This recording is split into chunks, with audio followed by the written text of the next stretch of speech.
Thank you for joining today's briefing of the St. Louis Metropolitan Pandemic Task Force. In the last couple of weeks since I last spoke to you, we've seen a lot of patients get sick with COVID, be admitted to the hospital and to the intensive care unit, and that's really challenging some of our healthcare facilities. We'll get to some potential softening of numbers a little bit later, maybe some hope on the horizon, but in the meantime, I'd just like to update you on what the current numbers mean for our existing capacity. First of all, we are beginning to have to postpone some procedures that we would normally need to do, but which will require a hospital bed. We simply don't have enough people and staff to take care of all the COVID cases we're seeing, all the emergent care we have to render, and the elective procedures, which, although they can be postponed, are important for many individuals. We're also seeing some limitations on the use of sophisticated technology that we use for life support. One of the most sophisticated things we do for patients is to put them on heart-lung bypass machines.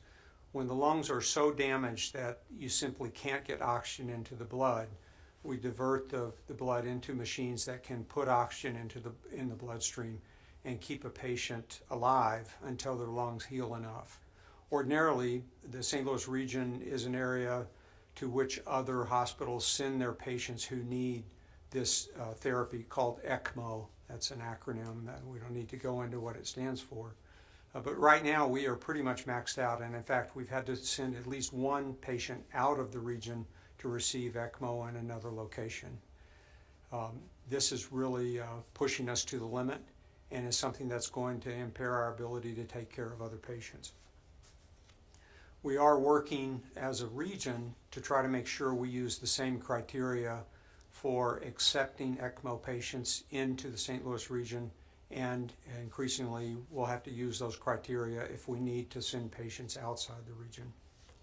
The other thing that is happening is we're continuing to see outbreaks among children, and these are really coming at the wrong time with school just about to start up. This is a national trend. Many of you may have read stories about things happening in other states where schools have gone back into session only to have outbreaks result in early closure and a reversion to virtual classrooms. We can prevent that. Really, vaccination and masks both will have an impact on the ability to keep kids in school, but we need to use them. It's important that kids stay in school for a variety of reasons, but many of them can't be vaccinated. Those that are under 12 can't be. We can protect them, however, if we get adults vaccinated and if we wear masks. That includes having children masks, as well as children who are older than 11 who are vaccinated. If we don't mask, we run the risk of our kids getting sick, and having complications, or spreading the disease to teachers, parents, grandparents, other people who are having trouble with other health problems. This is really played out nationally in an important way, and we'll show you in a few minutes our own numbers in the St. Louis area with an increasing number of kids who are being hospitalized. The other thing is, I do want to speak a little bit to what parents feel like when we make this request for masking. I know it's not popular. I know it's uncomfortable. Parents would rather not see their kids do that. But being in a mask is a lot better than many of the alternatives, particularly being sick enough to be hospitalized. And again, protecting those in the population who aren't vaccinated or who have diseases that put them at risk of infection is a really important way that we can use our resources wisely in terms of taking care of people. I think those are really the main comments for today. I do want to remind everyone that the numbers are pretty striking, as we'll see in just a minute. And it is a time where we really need to remain diligent in our use of masks and vaccines. Those are really the only things we can do to mitigate the risk of spread and try to protect the health system and the health system capacity. So with that, I'm going to move on to looking at the slides. This is the first one that we always look at, which is the epidemic curve for the region. And if you look to the far right of the slide, you'll see that the numbers are approaching about 50% of what they were at their peak in the winter. And that number is still increasing. We'll come back to that in a minute, although because it looks like the numbers might be flattening out a little bit. This is a look at comparing the St. Louis metropolitan area with Southwest Missouri.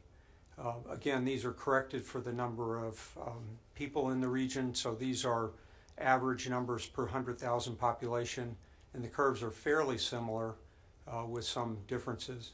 At the far right, we can see that Southwest Missouri in blue had a very high surge, but have come off of that substantially. And both the case rates in the region and now hospitalization numbers are starting to go down. I spoke to one of the physicians at Mercy who has a facility in Springfield, and they've seen about a 30% drop in hospitalizations in that region. So that's very encouraging news. If you look at the orange line, which is the St. Louis region, we may see a hint that a similar decrease is potentially starting, but it's a little bit too early to bank on that yet. So fingers crossed that will be the beginning of a flattening of our curve, but we really need to redouble our efforts to make sure that that happens. This is the number that looks at weekly change in rates week over week. It's down to 7.2% increase this week, which is way off of those double digits we were seeing for a number of weeks, up in the 40 to 50% range. So it's encouraging to see this number drift back down, and hopefully we'll get it below the zero line, which means that the rates are decreasing. This is the reproduction number. Again, when this number is above 1, the number of cases in the region is expanding. When it's below 1, it's contracting. We're now drifting back down almost to 1, which is a very encouraging sign. And again, another indicator that we may be seeing some softening of the new case rate. Currently, there are over 540 patients in hospital, the most we've seen since the middle of the last winter. We've got almost 140 patients in ICU and almost 100 on ventilators. Again, the prognosis once you make it to a ventilator is pretty grim, although we're having increasing success with a variety of therapies in reducing mortality rates. This is looking at new COVID admissions. Our 7-day moving average is now about 80 patients a day, fairly brisk amount. It's more than halfway up to what we saw as our peak in the winter. So again, a pretty staggering number of people are getting sick right now. And this is the number of patients in hospital right now.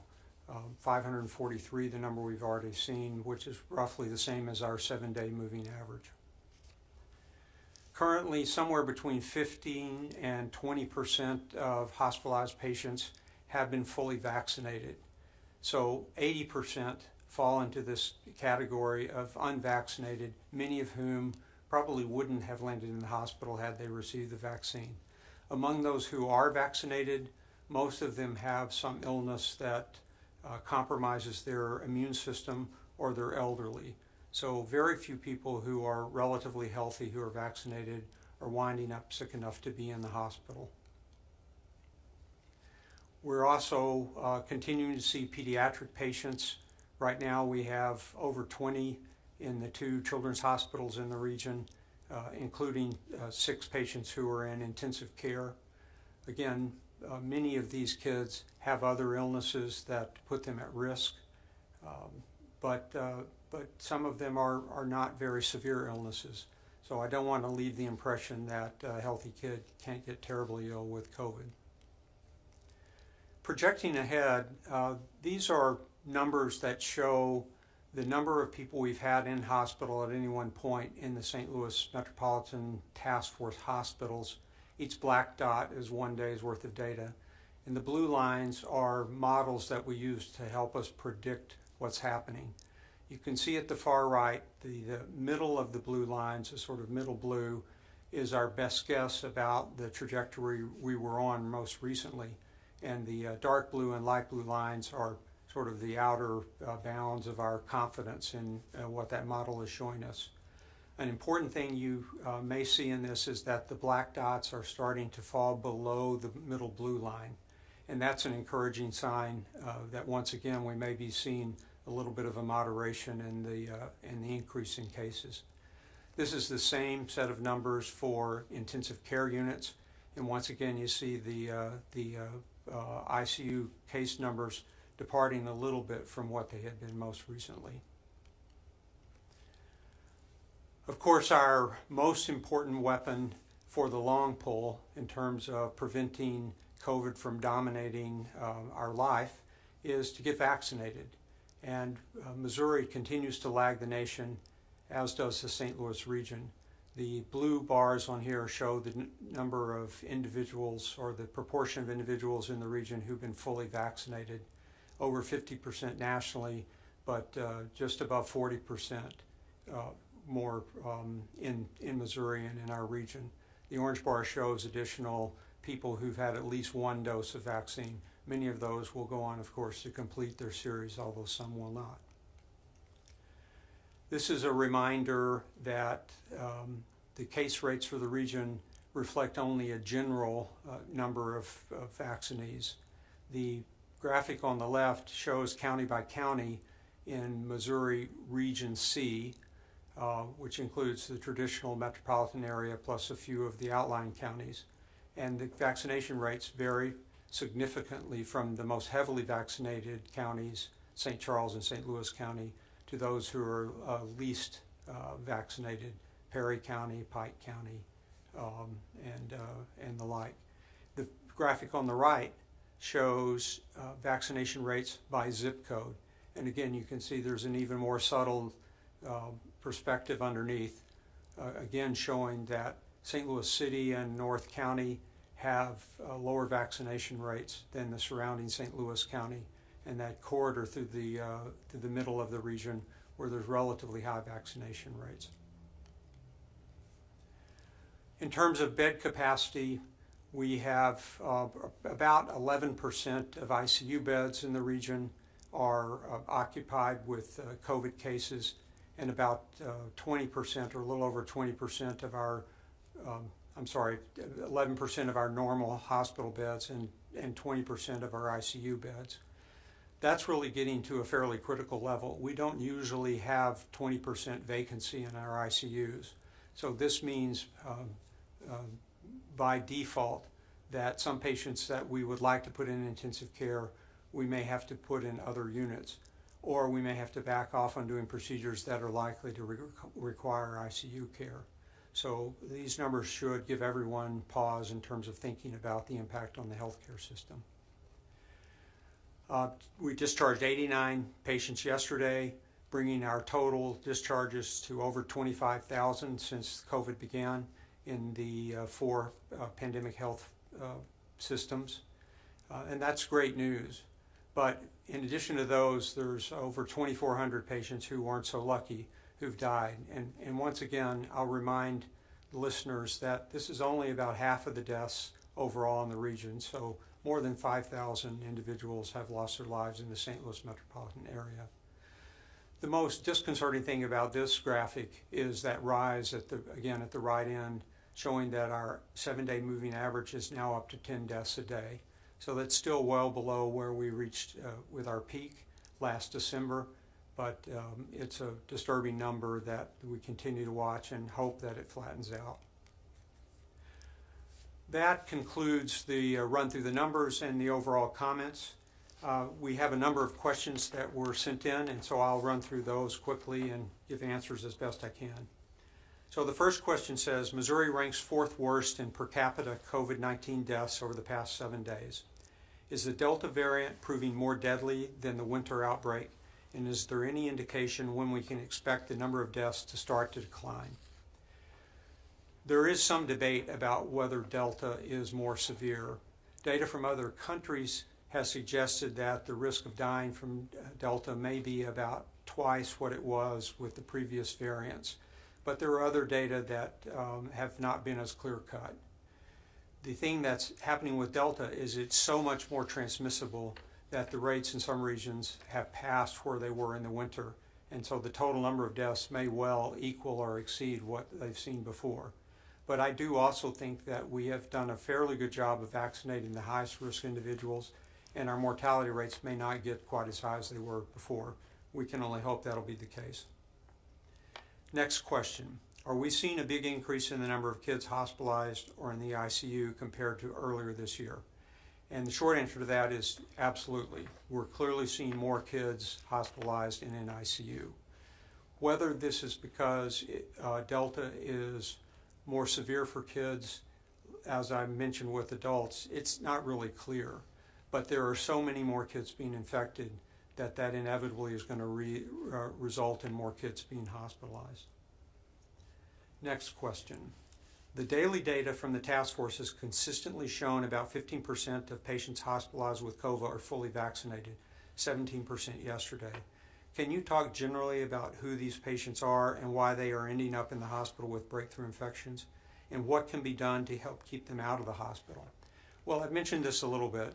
Most of the patients who've been fully vaccinated who come into the hospital with COVID have some other illness that compromises their immune system, or they're elderly, so they have reasons that they have more trouble fighting off the infection. That's not everyone, but even those who are younger without serious immunocompromise typically have other health problems. There are things we can do to try to keep them out of the hospital. The first and foremost important thing is for everyone to get vaccinated so that the disease stops circulating in the community. If we have a high degree of vaccination and COVID stops circulating, then individuals can't get it and get into the hospital. But for those who do contract COVID, we do have new therapies, including monoclonal antibody therapy, that we can administer on an outpatient basis and prevent hospitalization in some cases. That's increasingly being used across the St. Louis region. It's complicated and requires an IV infusion, but it has clearly prevented some hospital stays for vulnerable patients. The fourth question, for the pediatric patients in hospital, how many have underlying health conditions, and are these kids seemingly healthy before COVID? Again, most of the kids who are in the hospital have underlying health problems, not all of which are things we would think of as leading to a problem with the immune system, but they may in some way interfere with the kid's ability to breathe normally or to sustain oxygen levels if they have a bad infection in their lungs. So by and large, kids who are otherwise healthy who contract COVID are not winding up in the hospital, which is good news. The next question is whether there's any room for optimism in the numbers. As I've mentioned, if we followed the path of Southwest Missouri, we would still have several more weeks before we would hit the peak that they hit in Springfield and are just beginning to reach, I think, in Joplin. Looking at the numbers, we have seen some flattening of case rates in the region. That could be just a temporary downturn in data. It could be some data reporting lag.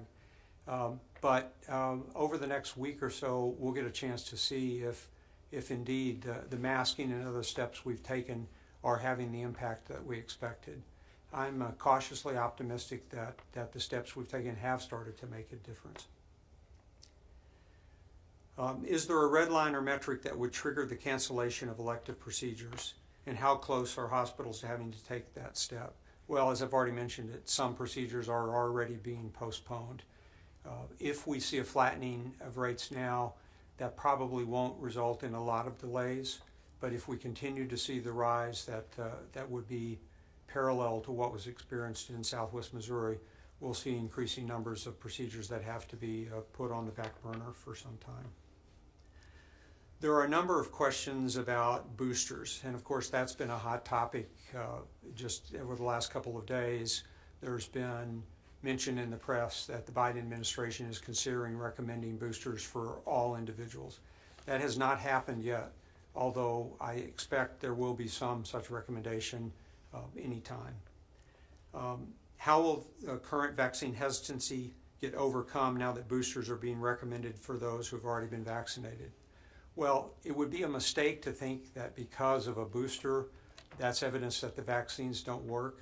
The vaccines clearly do work. They're extraordinarily effective, and they remain very safe. There have been no really major complications that have been seen now that we're getting close to a year out from the first mass usage.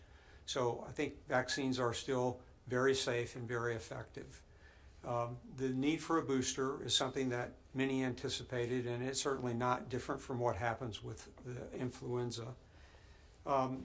A question further on is, should we expect, since they're saying to get it 8 months after the first, that it would be every 8 to 9 months after that? I don't believe so. I'm just going out a little bit on a limb. I don't think we would see a booster need that frequently. And I think once a significant number of people in the population have immunity, that interval will probably stretch out. What side effects would a booster shot give? Really very similar to what happened with the first doses. So sore arm for many people. For some, there will be some muscle aches or joint aches and some fever. But all of those are benign symptoms that will disappear over time and really shouldn't concern people that they're going to cause any serious harm. There's certainly much less risk than the kinds of symptoms people experience after a COVID infection. The next question is, who will get first priority for boosters, and how will we stop people from going to the front of the line who aren't in those priority groups? Well, we've actually already started immunizing people who have a compromised immune system and are therefore at the highest risk if they get COVID. So many of those individuals have already received their booster dose or are scheduled to receive them soon. Beyond that, when a general disposition is made that all people should get a booster on 8 months out, I think there's much more capacity now, and that the issue of people jumping ahead in line is really going to be much less of a problem. The health systems all can continue to provide vaccinations. Many pharmacies are well equipped to provide vaccinations, and increasingly we'll see other venues where vaccines can be delivered. Will the government or the vaccine provider notify people with exact dates and locations, or will we be on our own to schedule? I don't have any real information about that. I think it's really important for people to take accountability for their own health. And I think once you've hit the 8-month anniversary, if there's a recommendation for a booster, you should proactively schedule and not wait for someone to tell you to do that. And the final question is, why do J&J recipients not need a booster at this time? That's largely because we just don't have enough information about the J&J vaccine. There have been many fewer doses given. The CDC and FDA are working now to understand what to do about Johnson & Johnson vaccine, so I think there will be advice forthcoming, but they're just not ready to comment on that at present. A final question I missed was, will I need a booster of the same brand I received the first time? Right now, that will be the recommendation, that you stick with the same brand that you used. It's certain that sticking with the same brand will create a boost to the immunity based on what you've had before. My guess is that it won't matter that much, but we currently don't have data on cross-branding if you've got Pfizer for the first round and you've got a Moderna dose for the second round. So there's just not enough information about switching vaccines to recommend that routinely. So for now, the advice will be stick with the same vaccine that you had. So that concludes the questions I've had today. Once again, I'll just remind everyone, if you haven't been vaccinated, please do so. Now is the time to do it. We're soon going to be in the fall cold and flu season, and it will be very important that people have COVID protection during that time. If you have been vaccinated, but you know others that haven't, please help encourage them to do what's right for themselves, for their families, for their neighbors. The more people that get vaccinated, the slower this disease can spread in the population, and we will eventually get to a point where life will return pretty much to normal. So with that, I'll conclude today's broadcast. Thank you very much for listening in.